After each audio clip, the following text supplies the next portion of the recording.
Alors aujourd'hui, je me rends dans le club du FC Nantes, à la Beaujoire, pour leur présenter un petit peu les nouvelles directives et la technique de la saison à venir, de 23-24. On a des orientations qui sont un petit peu différentes sur la manière d'arbitrer, notamment sur le spectacle qu'on va proposer, et les consignes qu'on a reçues en stage. Donc je suis venu leur expliquer ce qu'on a reçu comme consignes. Très bien. Ça va, Hugo ? Ouais, très bien. Très bien, ravi d'être là.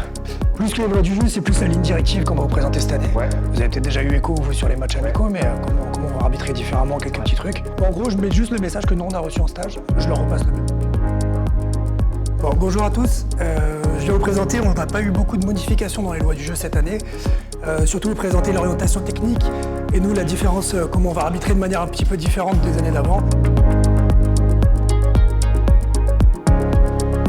L'idée, ça va être quand même d'avoir un football plus spectaculaire et forcément laisser moins de petits contacts. C'est ce que tout le monde attend, ce que nous aussi on voulait faire. Je ne sais pas si vous l'avez déjà vu sur les matchs amicaux un petit peu cette année. Tous les petits contacts qu'on avait tendance à siffler auparavant, on va les laisser un petit peu moins jouer cette année.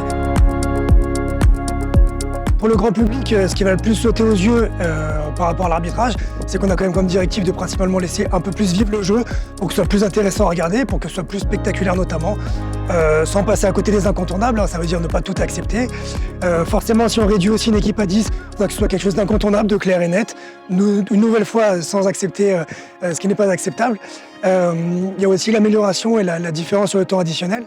On va être un petit peu plus à cheval, notamment sur la célébration des buts, c'est la grosse différence sur le temps additionnel. On risque d'avoir des 6-7 minutes de temps additionnel un peu plus régulièrement.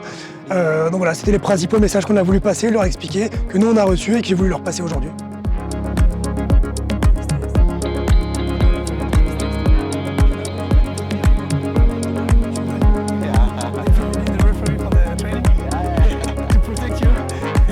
Alors le but de cette démarche, comme on fait tous les ans pour les modifications des lois du jeu, c'est de leur expliquer ce qui sera différent de la saison d'avant. Donc pour pas arriver sur la première journée et qu'ils soient surpris de comment on va arbitrer.